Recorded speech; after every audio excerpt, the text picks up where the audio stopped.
into one of my obsessions. Okay. So one of the things that struck me from your poem, so I'm hearing this poem for the first and second time, and one of the things that struck me was the knife but not knife, plant but not plant, and the paradox of that. And this is what I did with it. I was thinking about how the fact that a thing is both a thing and not a thing, and that language allows a couple of funny things to happen in our brains that I don't know if turtles can do it, but I know that we can do it. And that is that language allows us to describe a situation that is both true and a lie, that allows us to imagine something that is not happening and yet feels real, and that allows us to travel in time and yet stay right where we are. And what I mean by that is that every time you're describing something, you are also destroying all the other stuff that doesn't make it onto the page.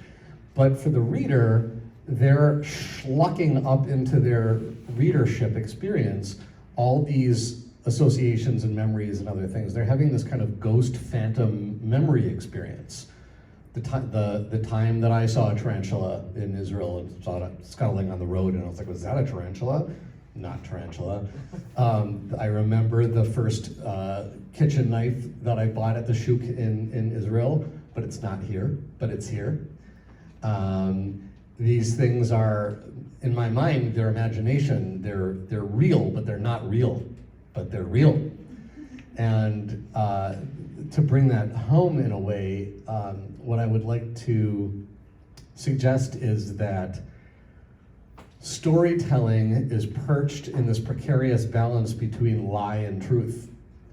On the one hand, it's like at the beginning of every movie, even historical movies, it always says any coincidence based, any reference to any real person, historical, whatever, is coincidence. No, it's not. You know, it was based on whoever. But on the other hand, like, that story is a complete 100% fabrication. A writer or some writers sat down and created it. It's not reality. But on the other hand, every writer knows that you are a servant. You are not the master of your writing. You are a servant to the truth. You're a servant to writing. And your job as a writer, correct me if you have a different experience, but I imagine that's probably sort of similar. It's like our job is kind of to get out of the way and to allow that writing, that art, those words to come up from our kishkas, from the past, from our subconscious, I don't know, from the universe. I don't even know where some of it, I don't even know where it comes from. And if you try to mess with it too much and you're paying attention, you'll know it's not true. So it's like you're making something up, and you want it to be true. It's a banana, it's a tree, but it's not a tree. It's a phantom experience. But ultimately, we as human beings cannot enter into each other's brains. We are all completely alone in this world, right? You cannot know me, I cannot know you, we cannot know anything about each other. And yet, somehow, because of language and the power of our faces, we are able to, back to Martin Buber in a way, me and you, we're able to use language to give another person access to our most inner selves. So in that sense, it's kind of like, but are they really experiencing you? Yes, they are. No, they're not. But yes, they are. And it's that truth of, like, it's the lie that's the truth. You know, it's the fiction that's the reality. It's the fantasy that's the universe speaking through you. And I think that poets and writers, and I think teachers also, are trying to take a very, very complicated field and somehow give young people, who find probably a lot of it terrifying and alienating, some little way to access it.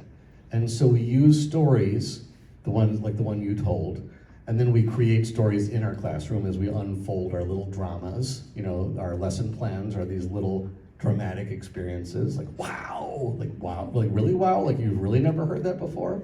But you've never heard that before. But really? No, you know, right on that line. And I think that's where magic happens. You know, that the magic of it's a plant, you know, it's a tree, but it's not a tree. And I think that when we can make peace with that, then we're joining together like 4 or 5 things that are all these close cousins. We're tying together storytelling, lying, pretending, imagining, playing, and maybe hope, which is a future that both cannot be. There is no way that we're going to get out of this mess we're in, and yet we will. And I think words and stories have the power to make that happen.